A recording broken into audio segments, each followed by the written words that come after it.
Doctor Iftikhar Shah के कहने पर जुल्फिकार से यह झूठ बोल देती है कि आपकी बीवी प्रेग्नेंट है। ये बोलकर डॉक्टर तो वहां से चली जाती है, लेकिन जुल्फिकार के पैरों तले जमीन खिसक जाती है, क्योंकि उसे तो नूर ने बताया था कि उसके और सालार के बीच कभी मियां बीवी वाला कोई रिश्ता था ही नहीं। तो फिर भला नूर प्रेग्नेंट कैसे हो सकती है? बहरहाल नूर अब जुल्फिकार की बीवी है और जुल्फिकार उससे मोहब्बत भी करता है, इसीलिए वह डिसाइड करता है कि चाहे जो हो अब वह नूर का ख्याल रखेगा। लेकिन बॉस, असली ट्विस्ट तो तब आता है जब अगले ही दिन नूर सीढ़ियों से फिसल जाती है और बहुत बुरी तरह नीचे गिर पड़ती है। जब जुल्फिकार को इस बारे में पता चलता है तो वह घबरा जाता है और तुरंत नूर को हॉस्पिटल ले जाने के लिए कहता है। नूर कहती है, मैं बिल्कुल ठीक हूँ जुल्फिकार, लेकिन यहाँ जुल्फिकार उसे बता देता है, तुम प्रेग्नेंट हो, तुम्हें गहरी चोट भी लग सकती है। जुल्फिकार की बात सुनकर नूर एक पल के लिए हैरान रह जाती है। वह सोचती है, मैं प्रेग्नेंट कैसे हो सकती हूँ? वह जुल्फिकार से कहती है, शायद आपको कोई गलतफहमी हुई है। लेकिन जुल्फिकार उसकी बात नहीं मानता और उसे सीधा हॉस्पिटल ले जाता है। वहां चेकअप के बाद जब जुल्फिकार डॉक्टर से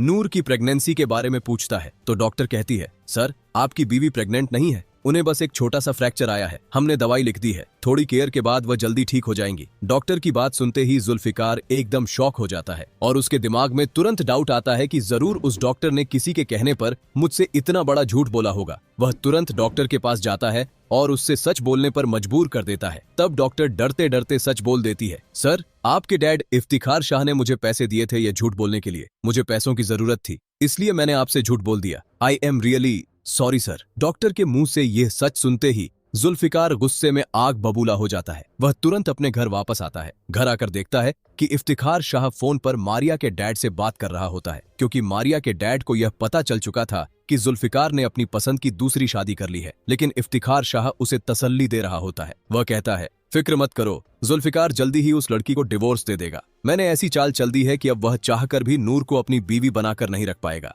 और फिर वह प्राउडली बताता है, मैंने डॉक्टर को पैसे दिए थे झूठी प्रेगनेंसी रिपोर्ट बनाने के लिए। जब जुल्फिकार अपने बाप का यह घटिया चेहरा देखता है तो उसका खून खौल उठता है। वह आगे बढ़ता है और गुस्से में अपने बाप इफ्तिखार शाह पर हाथ उठा देता है। उस वक्त जुल्फिकार एक बड़ा फैसला करता है, अब मैं इस घर में एक पल भी नहीं रहूंगा। वह तुरंत नूर का हाथ पकड़ता है और हमेशा के लिए इफ्तिखार शाह को छोड़कर निकल जाता है और फिर नूर के साथ अपने नए घर में शिफ्ट हो जाता है। लेकिन दूसरी तरफ सालार की लाइफ भी अब उलझ चुकी थी। सालार ने नूर को टॉर्चर करते हुए उससे डिवोर्स दे दिया था और अपनी गर्लफ्रेंड अरुष्मा से शादी कर ली थी। लेकिन अब अरुष्मा को भी सालार से नफरत होने लगी है। उसकी दो वजह थी। पहली, अरुष्मा चाहती थी कि सालार अपने पेरेंट्स का बिजनेस छोड़कर उसके डैड का बिजनेस ज्वाइन करे, लेकिन सालार भला अपने पेरेंट्स की प्रॉपर्टी और बिजनेस कैसे छोड़ देता। और दूसरी वजह, अरुषमा बार बार सालार पर शक कर रही थी। वह कहती रहती थी, तुम्हारा अपनी पहली बीवी नूर के साथ जरूर कोई रिलेशन है। इन सब बातों की वजह से सालार को नूर पर और भी ज्यादा गुस्सा आने लगता है, क्योंकि नूर तो अपनी नई जिंदगी में आगे बढ़ चुकी थी, लेकिन उसकी वजह से